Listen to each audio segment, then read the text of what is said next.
Who is anti-profit? Like, how did it come about? Ariana Grande is a complete monster, but she's also an artistic genius. The biggest lie you've been told about life is to be independent. Bullshit. People ask me why I wear this mask. It's because I don't want you knowing what my 24 hours is like. I just crossed 800 million views organically. I love the conspiracy.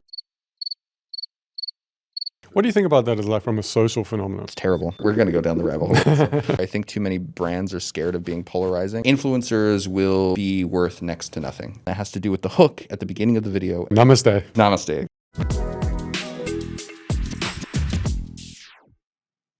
Okay, Bali Business Club. We're here with famous anti-profit, and today we're going to talk about who you are, why you're in Bali, and specifically for business creators and content creators and influencers, how you did what you did. I think you've, 2 million odd subscribers in 2 years, yeah? Yeah, just over 2 million. I used to have more, but TikTok kicked me off for criticizing Andrew Tate, so I lost 300,000. I'm surprised Andrew Tate's still on TikTok. So. Oh, he's not. Even if you criticize him, they're very, very against talking about him. So I got banned, unfortunately, for mentioning the name. Oh shit. We'll just say straight up, it's a little bit weird sitting next to somebody I can't see any facial features, laughing, smiling, anything. So I suppose hands is a quite important aspect of what you do and how you communicate. Yeah. Yeah. No, for sure. I think there are two things. I think. Because my content lacks the visual element in terms of like facial cues, I do have to be a little bit more animated with my hands when I'm communicating with the camera. But on top of that, I think my voice is ornamented enough that it keeps people interested. I think if I talked like this all the time, it would be less compelling. I see your hand gesturing is great. I mean, I'm trying. I've been watching your content for the last week and trying to emulate a bit like how you do things. It's engaging. How you present your non-verbal. Your visual communication cues, Yeah. It's really interesting, yeah. Yeah, I don't think it's anything that I started doing consciously necessarily. It's just, I think when I'm presenting in public anyway, like the hands just tend to move. Yeah, I think this conversation is going to be a little bit different though, just because I'm so relaxed back here. But when I'm presenting in public, I've always used a lot of hands, maybe as much as like an Italian, but yeah, it helps with social media for sure. So who is anti-profit? Like, how did it come about? Who is it? Honestly, anti-profit just came as a result of me wanting to talk shit into a camera. It's really no more complicated than that. I just feel like I had some, I felt like I had some things that I wanted to get out into the world, but the types of things that I wanted to talk about would not have been cool at the time because I was representing another big creator's brand. I was a COO.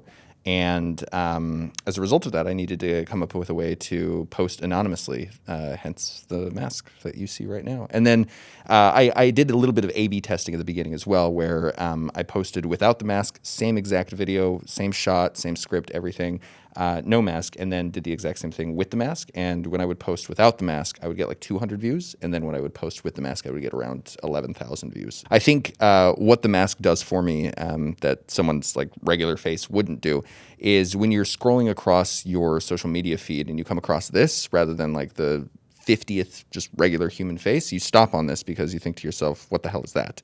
And that at least gets me in the door. And then from there, I hook their attention for the next 3 seconds with, a verbal hook. And then if I got them there, then I can pretty much keep them around for the rest of the video. So give me a little bit of stats. Like what are we talking? So you started 2 years ago. What kind of numbers are you currently running? Subscribers, views, etc. Yeah, so subscribers, I am at around 2.1 million, would have been 2.4 with TikTok, but such is life. And then view-wise, I just crossed 800 million views organically across all platforms. So I think my biggest month on YouTube may have been 150 million views in a single month. Instagram really didn't move for me for like the last year or too much. I was really kind of stuck at like 200,000 followers, but within the last 2.5 months, I shot from 200,000 up to 515,000, somewhere around there now. So. And which kicked off first for you? Like, what was your big spark? So TikTok was actually the first thing to kick off for me. I think I got my first 100,000 followers over there. And that was all in Bali, yeah? It's all in Bali. Yep. Everything has been here. I would say like 98% of my content in studio. Sometimes I shoot out in like, rice fields or whatever, but mostly in studio. But yeah, TikTok was first. Then from there, I believe it was Instagram, if memory serves. And then from there, YouTube took off, and that really, really took off. In about a week, I went from 1,300 subscribers to 300,000, and then it kind of cooled down for about 6 weeks. And then from 300,000, I jumped up to 1.1 million in like 2 weeks. Okay, so apart from like you looking striking and all those kinds of things, I mean, it's a unique experience interviewing you, I'll tell you, but the contents, is it political, cultural, social, commentary? Like, how would you define what you express? It's literally everything you just mentioned. This really is a brand of me, like hopping on camera and just talking shit, whatever I feel like I want to talk about. Sometimes I talk about like anti-red pill stuff. Sometimes I talk about philosophy. Sometimes I talk about geopolitics. Sometimes I talk about domestic politics in the US. Sometimes I talk about what movie I saw earlier that week that I liked or disliked. It's really just kind of whatever it is I want to talk about, and that has been good, I think, in some ways, and also has led to some limitations with the brand as well. That have been a good learning experience, but Limitations as in like pigeonholing, or limitations on reach? It's not even pigeonholing. It's like I've created an audience where everyone is following me for a different reason, and as a result, it's really hard for me to like sell something to people, as an example, right? Because ultimately, when it comes down to it, I'm more of an entertainment channel. I'm not there to really solve like a specific problem. Like you go to YouTube, you're having a problem in your business, you come across this guy, he solves the problem, you want to do business with him. Yeah, right? yeah, the thing with my brand is I'm trying to kind of strategize how to move forward in the political space. And I think I have some really, really cool ideas in terms of how I can congregate a lot of creators together, have their followers repost their videos and get paid to do it, and then leverage all of that concentrated attention in one place, and go to political organizations and say, hey, like there's like this one group together. Aggregation. Aggregation is political commentary. Okay. I suppose, Bali's teeming with content creators, influencers, small businesses, all vying for visibility. You've done it. You've got 2 million subscribers. If you were in this space now, or just starting out, or you're a business, or like, what words of wisdom would you kind of bestow onto the Bali influencer? Do a lot of content. Do as much content as you possibly can.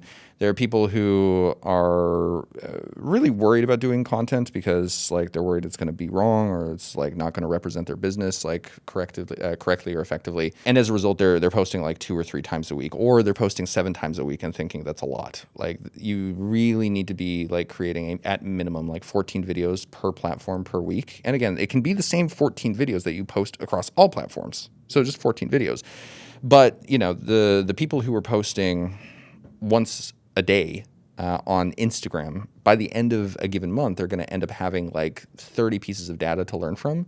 Whereas the people who are posting 4 videos a day per platform and are posting to like 4 or 5 different platforms, that's like 500 pieces of data by the end of the month that they can learn from. The main thing that I say to anyone who's just getting started out is just start posting. But before you post, make sure that you have something that you're optimizing around. Don't just go onto social media and just start posting for the sake of posting. There's a difference between like going viral and trying to make a business model out of that. But if you're trying to seriously do business so that you can make sales on something, optimize around that thing from the very beginning.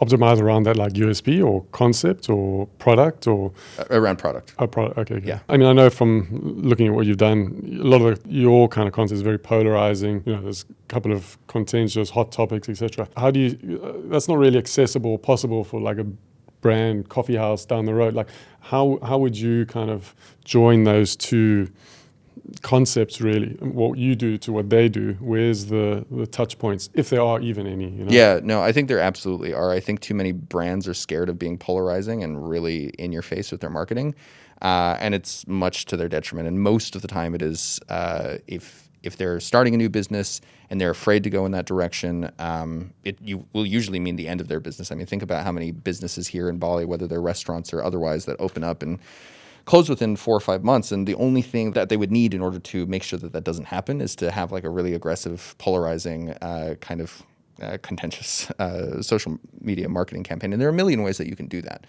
right? But polarization sells. Whether or not that's a good thing is kind of beside the point. It's just the fact of the matter. You need to be polarizing on social media in order to break through. What do you think about that as like from a social phenomenon? It's terrible.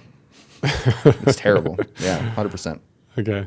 So from an ideological perspective, you're doing something technically that you don't actually support, but it works, Well, the way that I like to kind of conceptualize it is as follows, especially in the realm of short form, but even in the realm of long form, you always want to lead with something that is super polarizing and then walk back the statement.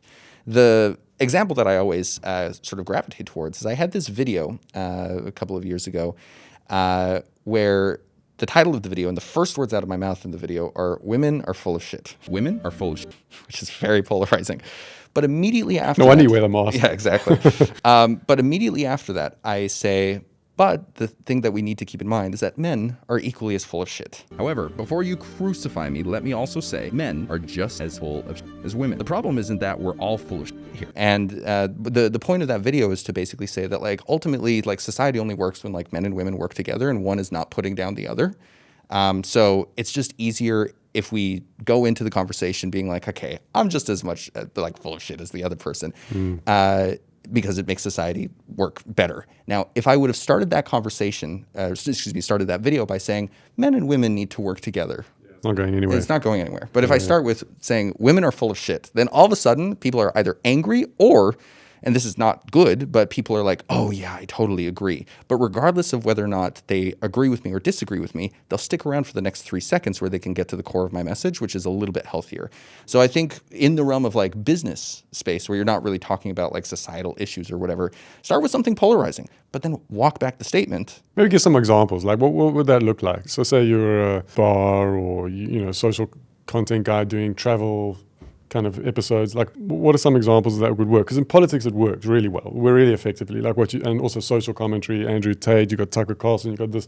So easy to make commentary on these kinds of political issues, or issues that people feel very emotionally strongly about.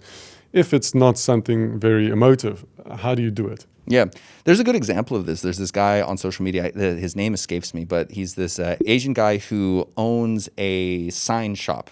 He literally just makes signs that like go on like buildings, right? And the way that he's kind of broken through on social media is he uses other people's like kind of cringe trending clips and then kind of like cuts in like after like 3 seconds that the clip has been playing and then starts talking. So for example, he shows a video of like this cringe wannabe boy band in California being like, hey, I'm Chris. Hey, I'm Charles. And we're, and then he cuts in immediately after and we're, and he says, you're fucking lame. You're fucking lame. Anyway, this week we're having a sale on like 50% off on like whatever. And these videos are getting like millions of views, right? So again, the point there is, unfortunately, whatever I would have to say here, there isn't really a one size fits all. It's just figuring out how you can make the first 3 seconds as polarizing as possible, either to convey a sincere message or to make people laugh just so they stick around for the rest of it. Yeah, I saw Mr. Beast say something about that the other day. It was like the first 5 or 8 seconds is everything, and then you just walk it back from there, It's everything. So how does branding or thumbnails, really, how does that fit into this whole thing? Like, how do you see it? How do you do it? Because it's important, especially YouTube, I suppose, yeah? Yeah, so most of what I do is short form content. So I'm actually not thinking about thumbnails the majority of the time because they're not relevant in the realm of short form.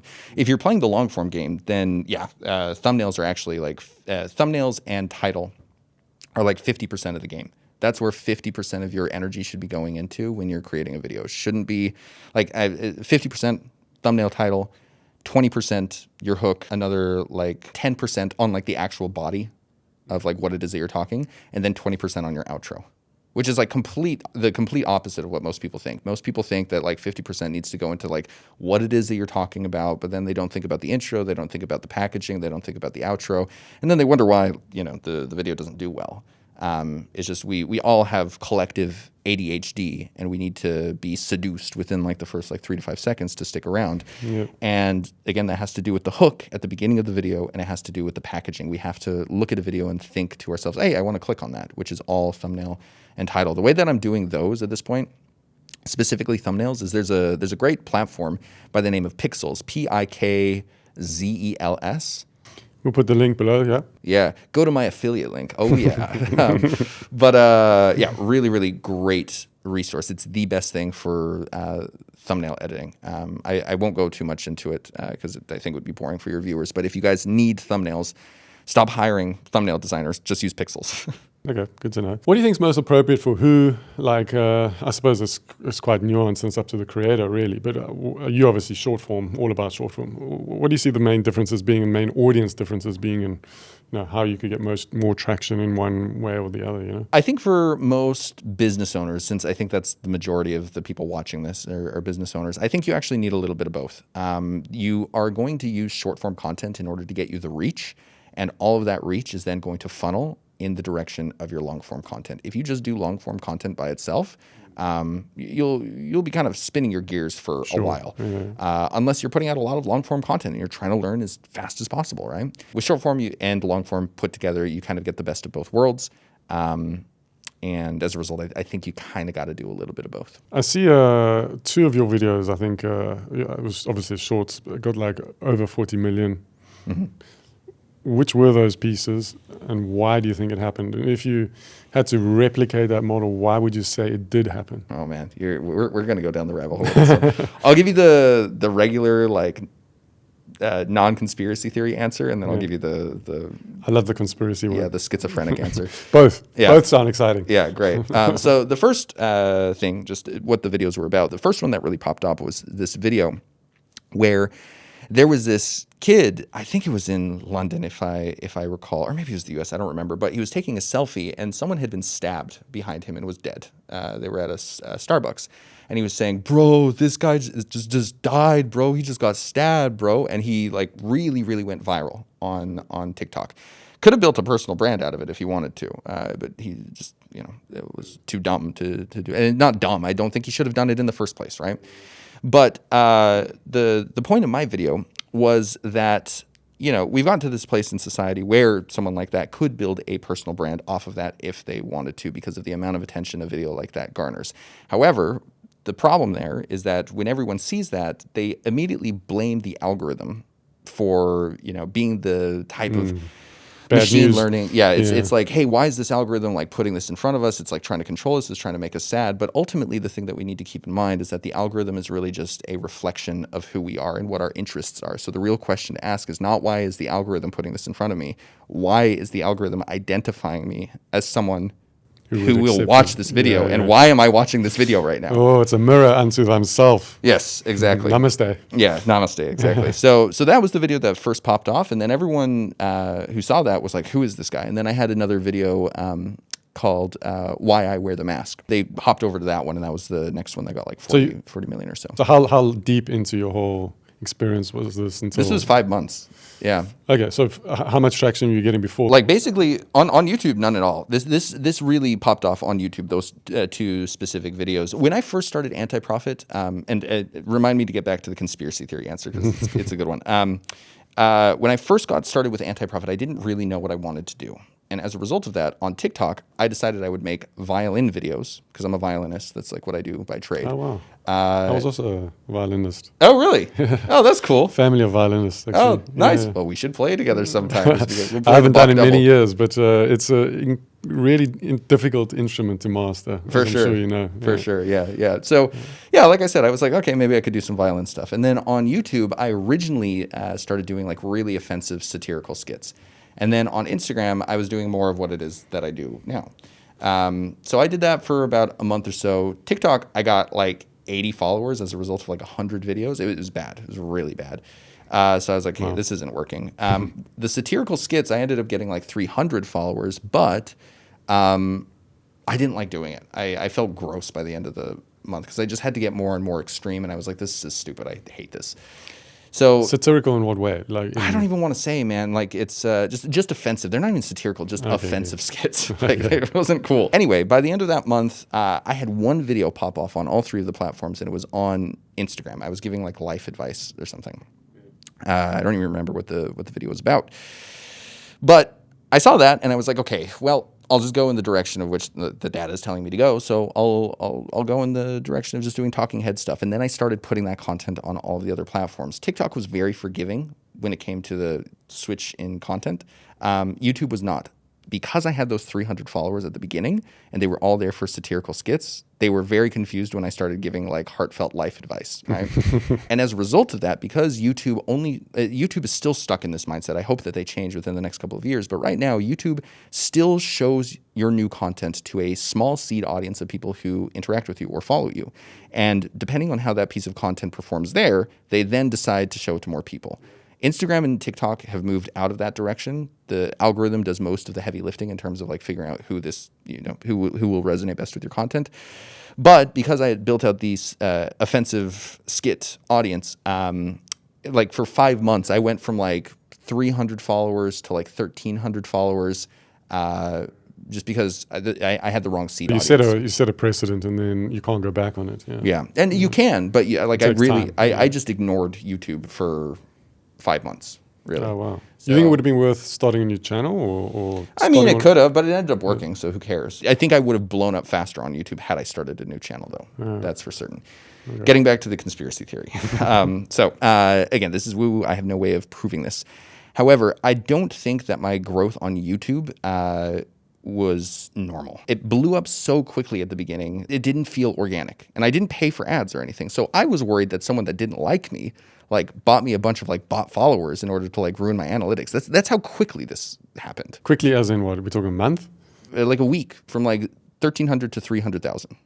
Wow. And then from there, from 300,000 to 1.1 over the course of like 2 weeks. And you never found the source? Well, yeah, it's not that I never found the source, but at this point, it's not really news to anyone that there are a lot of nefarious actors online, either posting through anonymous accounts or propping up different content creators that basically stir the shit when it comes to the type of content that like Americans or people in the West are watching. So you think you're a political pawn, are you? This is my schizo answer, but like, oh, wow. I hey man, it could be. I mean, you're very left leaning. I mean, what political ideology? Pigeonhole yourself somewhere? Like, where would that be? No, not at all. But I do see a lot of like anti-Trump, now, yes, certainly. So here's the thing, and my audience on YouTube, especially right now, like hates me for this. I actually built this. Believe it or not, I built this audience off of very far right-leaning ideas. Oh, wow. Yeah, really? It was a real 180. We can get into this if you want, but I kind of went through a lot of personal changes last year. And I got to a place where I was like, holy shit, I hate the content that I'm creating, and I don't want to create it anymore. And, I was kind of holding out for hopefully some sort of what I hoped would be a solid Trump presidency. It didn't happen. And as a result, I just went hard in the other direction. And, my YouTube views have gone from 100,000 views per video minimum to around like 6,000 views per video consistently. Now, Instagram has been totally fine with the 180 shift. Again, over the last couple of months, I gained like 300,000 followers. So it is really kind of platform dependent on kind of what it is that you do. But it shows you how different they are, really. Yeah. Like each platform. When you get to that kind of scale and that kind of views, it's just some small change. It just changes everything. And the algo, I suppose, changes all the time. And things disappear and pop up, and 10,000 followers arrive in the course of a couple of days. It must be weird to watch, yeah. It definitely can be. That's my schizo answer. Maybe I was propped up by like the Kremlin or something, and they pumped my Joe Biden subscriber view. Nancy Pelosi. Exactly. Back to business. What does the practical advice look like for content creators? What other pearls of wisdom do you have? The main thing is just get the systems in place from the beginning. I see too many people try and kind of go it alone. I actually see one of two things.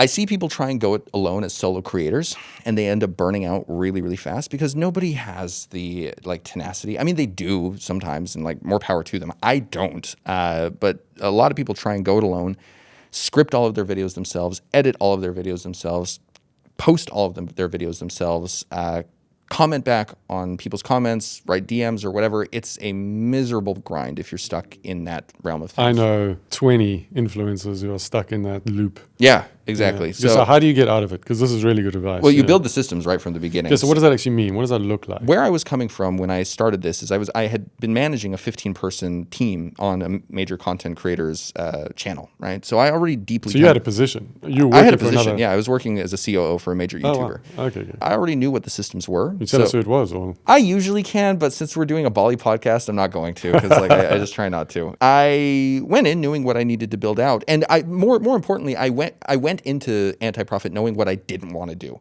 Yeah. I would have ripped my own eyes out if I would have been the one responsible for posting my content. I would have stopped doing this after a week if I was the one responsible for editing all of my own videos.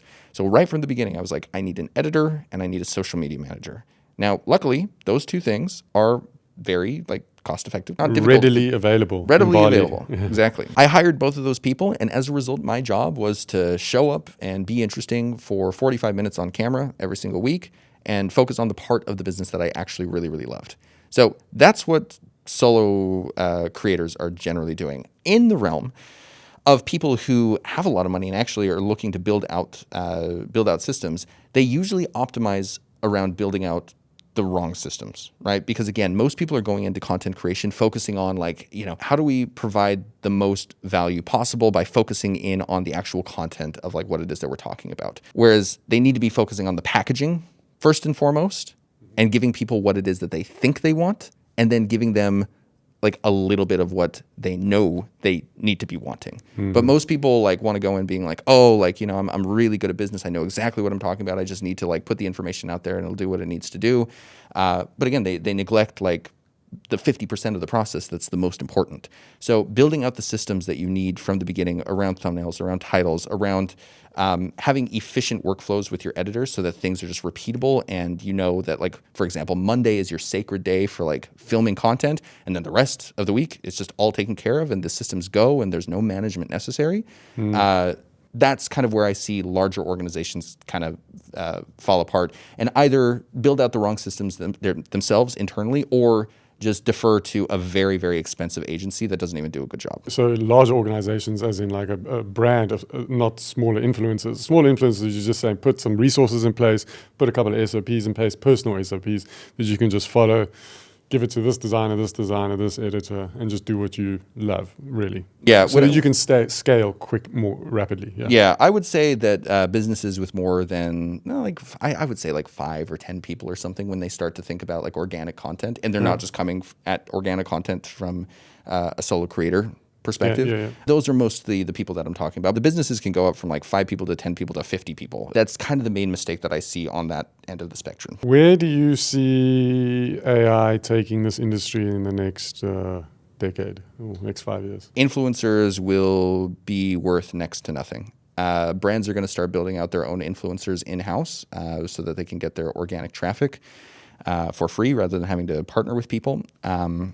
Do you think the audience is going to immediately accept? They already are. It's already happening. I think in some niches they are. I think in adult entertainment they will, for sure. But in other niches, I think they would want that spiritual connection. Have you ever tried to make yourself, I'm sure you have, you got your own AI avatar or somebody, what do they call it, AI agent speaking. Is it as effective? Does it work?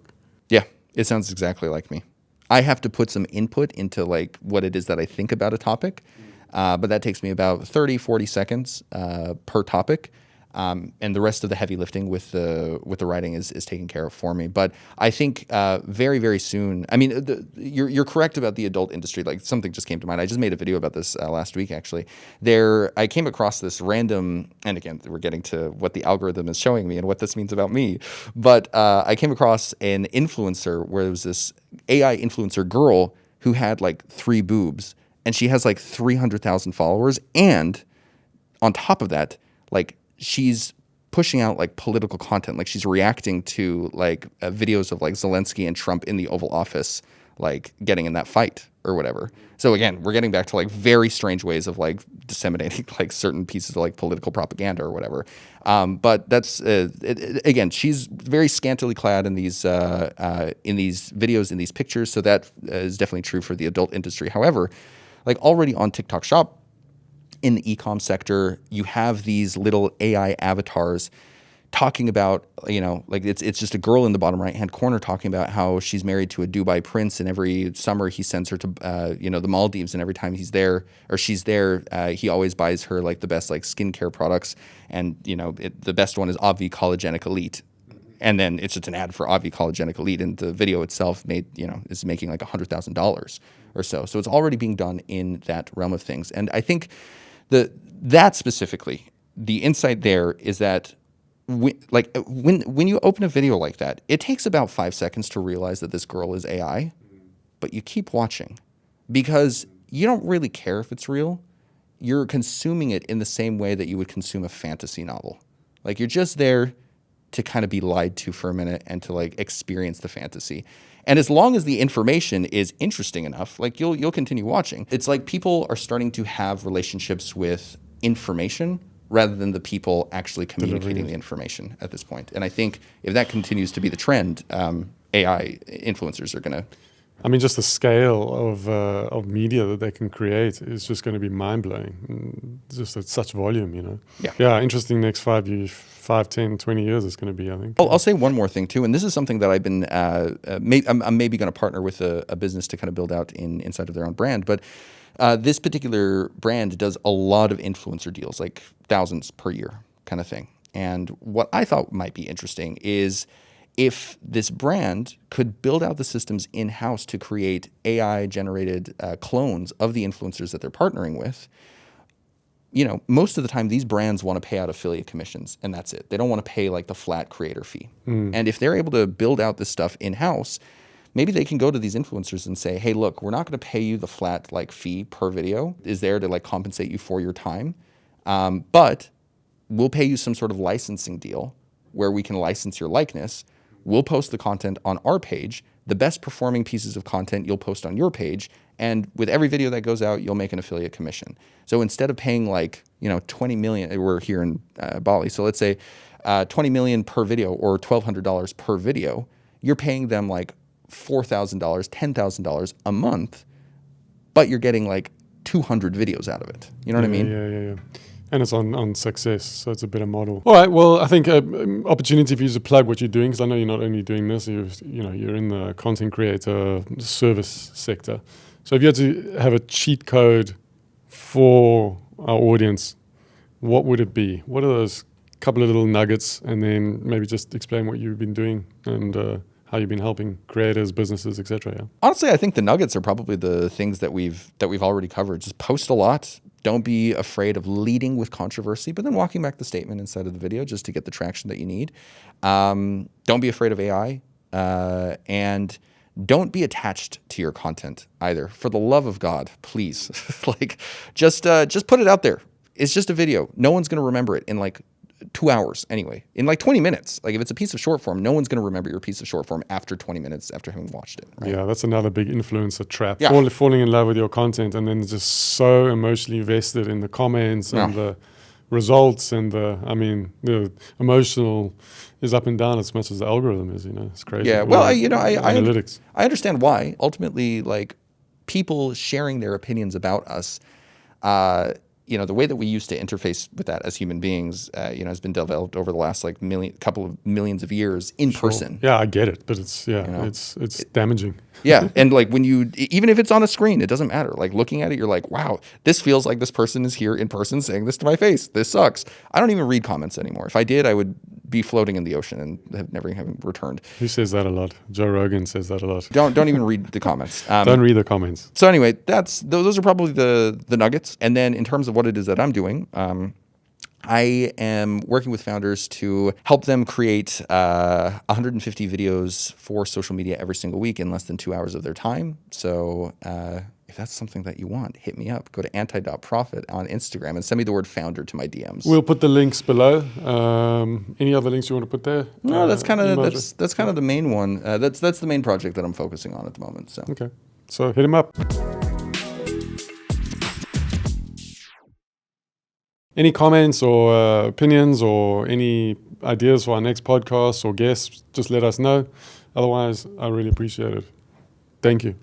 Thanks for having me, man. There we go. All right, cool. Yeah, thanks for having me. Thanks, guys.